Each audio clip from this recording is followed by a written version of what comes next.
Hello दोस्तों, पुनः आप सभी का दिल खोलकर स्वागत है।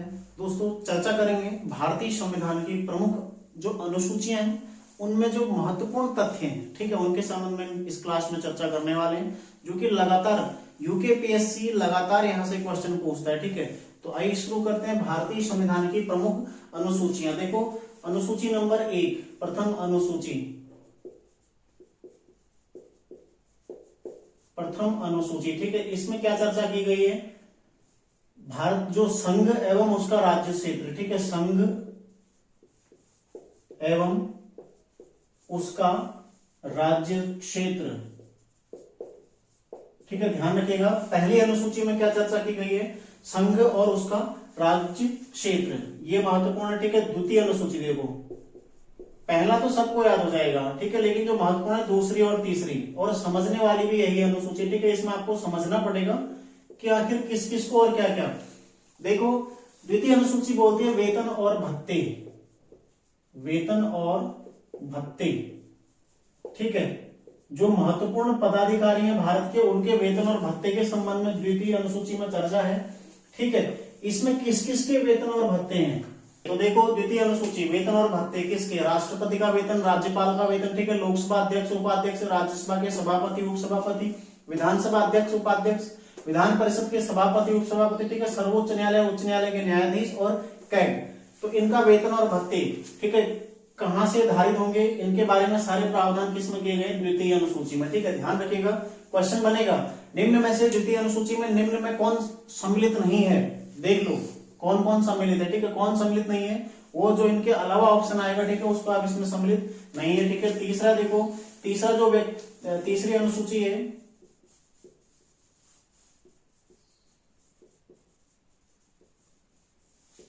यह शपथ एवं प्रतिज्ञान,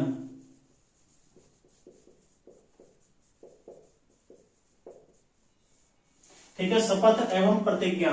तो कौन जो भी महत्वपूर्ण पदाधिकारी है वो शपथ कैसे लेंगे? ठीक है, क्या शपथ लेंगे? ये सारा फॉर्मेट किसमें है?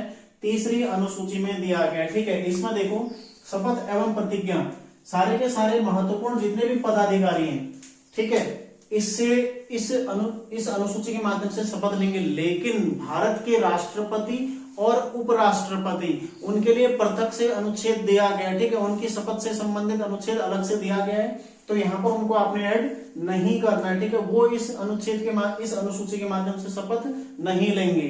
भारत का जो राष्ट्रपति अनुच्छेद 60 उसके माध्यम से शपथ लेता है, और भारत का उपराष्ट्रपति अनुच्छेद 69, 69, ठीक है, एक 60 में है, एक 69 में है, तो वहां से वो शपथ लेते हैं। यहां से इस अनुसूची में उनका कोई वर्णन नहीं है। ठीक है, यहां पर कौन कौन आते हैं देखो, मैं एक बार लिख लेता हूं। ठीक है, तो ध्यान रखिएगा, तीसरी अनुसूची जो कि शपथ और प्रतिज्ञान, ठीक है, किस किस का देखो जो महत्वपूर्ण है, मैंने यहाँ पर लिख दिया। ठीक है, संघ के मंत्री, संसद के निर्वाचन हेतु अभ्यर्थी, ठीक है, संसद के सदस्य, सर्वोच्च और उच्च न्यायालय के न्यायाधीश, ठीक है, कैग, इसके अलावा राज्य मंत्री, ठीक है, राज्य विधानमंडल के निर्वाचन के लिए अभ्यर्थी और राज्य विधानमंडल के सदस्य, ठीक है, ये सारे कहां से लेते हैं शपथ?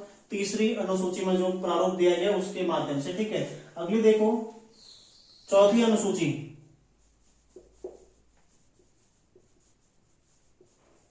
चौथी अनुसूची, ठीक है, किससे संबंधित है चौथी अनुसूची? जो केंद्र है, ठीक है, राज्यों और केंद्र शासित प्रदेश, ठीक है, राज्यों और केंद्र शासित प्रदेश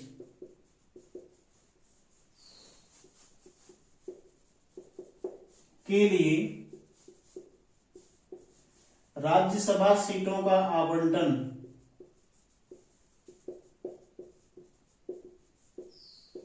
राज्यसभा सीटों का आवंटन, ठीक है, ध्यान रखिएगा। चौथी अनुसूची किससे संबंधित है? राज्यों और केंद्र शासित प्रदेशों के लिए राज्यसभा की जो सीटें निर्धारित की जाएंगी, किस अनुसूची के अनुसार की जाएंगी? अनुसूची 4 के अनुसार की जाएंगी। ठीक है, देखो अन्य देखते हैं, अनुसूची 5 की चर्चा करते हैं।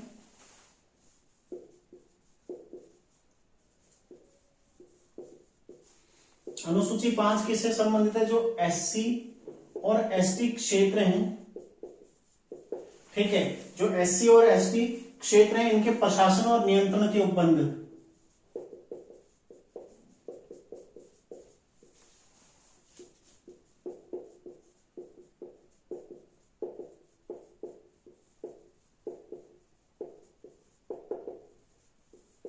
ठीक है, ध्यान रखिएगा एससी और एसटी जो क्षेत्र हैं इनके प्रशासन और नियंत्रण के उपबंध किसमें, अनुसूची 5 में। ठीक है, अनुसूची 6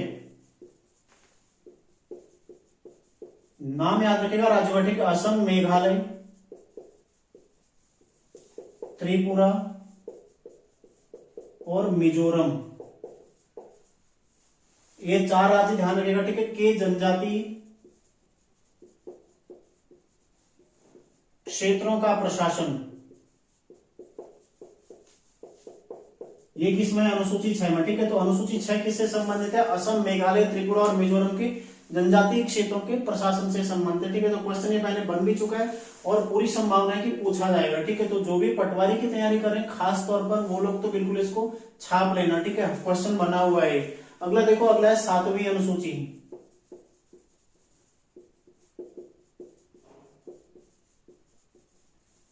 7वीं अनुसूची, ठीक है, इसमें 3 सूचियां दी गई हैं। ठीक है, एक संघ सूची,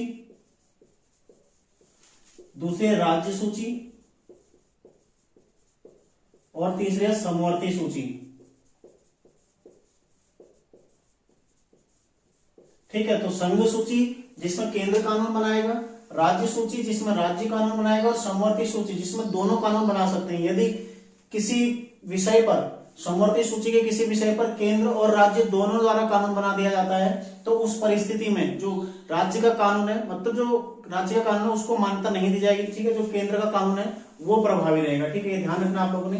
संघ सूची पर केंद्र कानून बनाएगा, राज्य सूची पर राज्य और समवर्ती सूची पर दोनों कानून बना सकते हैं। ठीक है, इसमें विषय कितने थे, 97 विषय। मूल संविधान में इसमें 97 विषय थे, वर्तमान में लगभग 100 विषय इसमें है। ठीक है, अगला देखो, इसमें कितने थे विषय, इसमें थे 66 विषय थे, वर्तमान में कितने, 61 विषय इसमें वर्तमान में। ठीक है, ध्यान रखिएगा। इसमें कितने थे, अगले में मूल में 47 विषय थे और वर्तमान में कितने, लगभग 52 विषय इसमें है। ठीक है, ध्यान रखिएगा।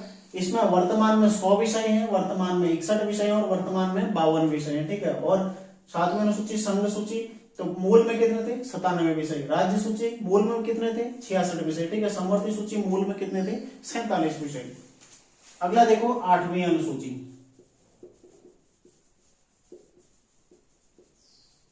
8वीं अनुसूची, ठीक है, किससे संबंधित है, मान्यता प्राप्त भाषाएं। मान्यता प्राप्त भाषाएं, ठीक है, कितनी है, 22 भाषाएं। अरे याद करो, साहित्य अकादमी अवार्ड किसमें दिया जाता है, इन्हीं 22 भाषाओं में तो दिया जाता है। इसके अलावा 2 और अंग्रेजी और राजस्थानी, 24 भाषाओं में टोटल साहित्य अकादमी दिया जाता है ना। ठीक है, तो 22 भाषाएं ये हैं जो इसमें वर्णित है, प्लस 2 और भाषाएं जो कि एक अंग्रेजी और एक राजस्थानी, उनमें दिया जाता है साहित्य अकादमी। ठीक है, तो 22 भाषाएं में देखो 14 थी मूल संविधान में,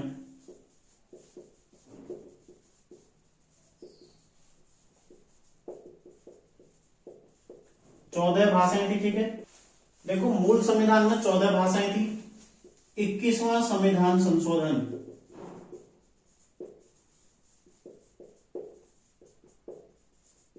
कब का था, 1967। ठीक है, किसको जोड़ा गया, सिंधी को। ठीक है, पहली जुड़ गई सिंधी, 15वीं भाषा जुड़ी थी सिंधी। ठीक है, फिर है कोंकणी, मणिपुरी और नेपाली।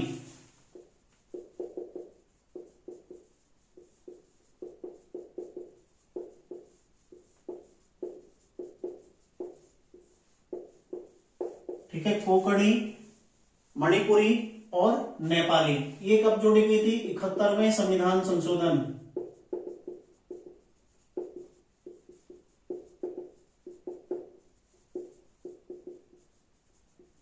ठीक है, 1992 में। अगला देखो, बोडो, डोगरी, मैथिली और संथाली। ठीक है, ये कब जोड़ी गई, 92वां संविधान संशोधन 2003 में। ठीक है, तो टोटल वर्तमान में 22 भाषाएं, जिसमें मूल किसमें थी, 14। ठीक है, मूल 14 भाषाएं मूल संविधान में थी। ठीक है, पहली सिंधी जोड़ी गई, 21वां संविधान, स्टार लगा लो, बिल्कुल छपने वाला सवाल है। ठीक है, 21वां संविधान संशोधन 1967 में 15वीं सिंधी जोड़ी गई। उसके पश्चात 3 कोंकणी, मणिपुरी और नेपाली, 71वें संविधान संशोधन 1992 द्वारा। ठीक है, इसको भी स्टार लगा लो, छपने वाला सवाल है बिल्कुल। ठीक है, और अगला भी पूरा छपने वाला सवाल है, बोडो, डोगरी, मैथिली और संताली, कब, 92वां संविधान संशोधन 2003, तीनों के संविधान संशोधन, तीनों के वर्ष कब जोड़े गए, ठीक है, कितनी भाषाएं हैं, कितनी भाषाओं में साहित्य अकादमी, सारी चीजें आपको इसमें क्लियर हो गई, ठीक है। अगला देखो ये जो 8 अनुसूचियां ये मूल संविधान में थी, ठीक है, 8 अनुसूचियां ही मूल संविधान में थी जो मैं आपको बता चुका हूं। अब जो 9वीं अनुसूची है उसको बाद में जोड़ा गया, ठीक है। 9वीं अनुसूची, 9वीं अनुसूची, ठीक है, कब जोड़ी गई? प्रथम संविधान संशोधन,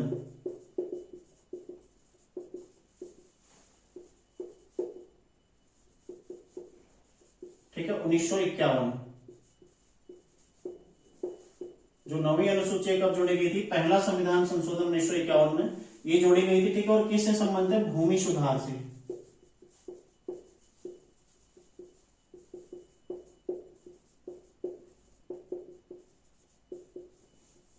ठीक है, भूमि सुधार से संबंधित है, ठीक है, ध्यान रखिएगा। फिर उसके बाद 10वीं अनुसूची,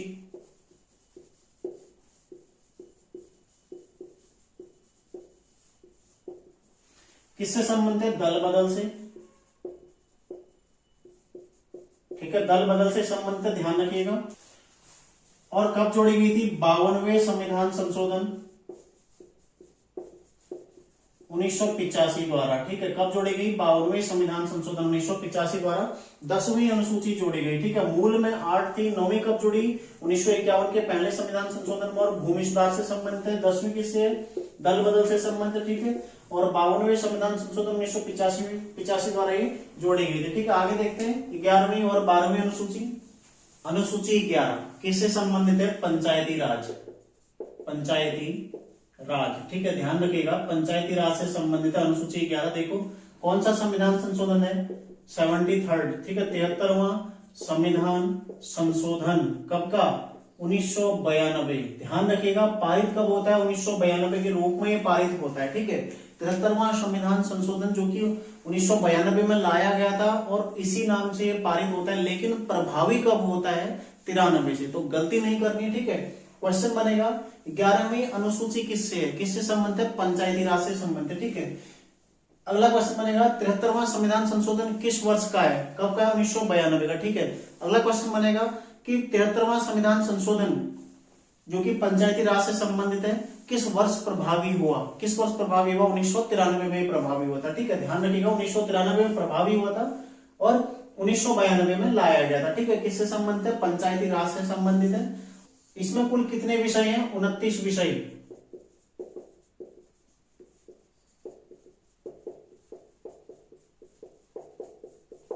ठीक है। तो अनुसूची 11 पंचायतों के 29 विषयों से संबंधित है, ठीक है। इसमें पंचायतों के 29 विषय ऐसे विषय जिसमें पंचायत, ठीक है, अपने कानून बना सकती है, सारी चीजें अपना, ठीक है, जिन पर काम करना है पंचायतों ने उसके संबंध में प्रावधान किए गए हैं, ठीक है। 29 विषय, ये भी पूछा गया कितने विषय हैं? 29 विषय, ठीक है। 73वां संविधान संशोधन कब लाया गया था? 1992 में। प्रभावी कब हुआ? प्रभावी हुआ था 1993 में, ठीक है, ये ध्यान रखना आप लोगों ने। अगला देखो अनुसूची 12, अनुसूची 12, ठीक है, ये भी महत्वपूर्ण है काफी। अनुसूची 12 भी किससे संबंधित? सबसे पहले नगर निकाय। और कौन सा संविधान संशोधन है? 74वां संविधान संशोधन कब का? ये भी 1992 का। तो दोनों एक साथ लाए गए थे, ठीक है। 74वां संविधान संशोधन 1992 का जो कि प्रभावी कब हुआ? ये भी 93 से, ठीक है, प्रभावी 1993 से हुआ है। कुल कितने विषय हैं? 18 विषय हैं, ठीक है, कुल विषय 18। तो क्वेश्चन बनेगा कि अनुसूची 12 में कुल कितने विषय दिए गए हैं? 18 विषय, ठीक है। किसके लिए? नगर निकायों के लिए। कब आया 74वां संविधान संशोधन? 1992 में। प्रभावी कब हुआ? 1993 में, ठीक है। और 12वीं अनुसूची किससे संबंधित है? नगर निकायों की, ठीक है, उनकी संरचना, ठीक है, उनकी संरचना, उनकी शक्तियां और जिम्मेदारियां, प्राधिकार वगैरह सारी चीजें किसमें है? अनुसूची 12 में। ऐसी अनुसूची 11 किससे संबंधित है? पंचायती राज से। और हर पेपर में यदि आप यूकेपीएससी की तैयारी कर रहे हैं तो हर पेपर में अनुसूची से संबंधित एक क्वेश्चन जरूर आता है, ठीक है। इस बात को आप लोग नोट कर लीजिए, ठीक है, बिल्कुल बैठा लीजिए अभी से अपने दिमाग में। एक क्वेश्चन अनुसूची से पक्का आता है, ठीक है, ध्यान रखिएगा। 1 नंबर यहां से आपका पक्का बनने वाला है। तो अनुसूचियां बिल्कुल भी आप लोग छोड़ नहीं सकते, ठीक है, बिल्कुल भी स्किप ना करें, बहुत अच्छे से इनको रिवाइज कर लीजिएगा। और जितने फैक्ट बन सकते हैं अनुसूचियों में मैं आपको सारे इस क्लास के माध्यम से बता चुका हूं, ठीक है। तो इसलिए मैं टॉपिक वाइज आपके लिए क्लास लेके आ रहा हूं ताकि आप अपनी सारी चीजें क्लियर करते रहे। तो मिलते हैं नेक्स्ट क्लास में, आप लोग तैयारी करते रहिए, ठीक है, रिविजन करते रहिए ज्यादा से ज्यादा। धन्यवाद।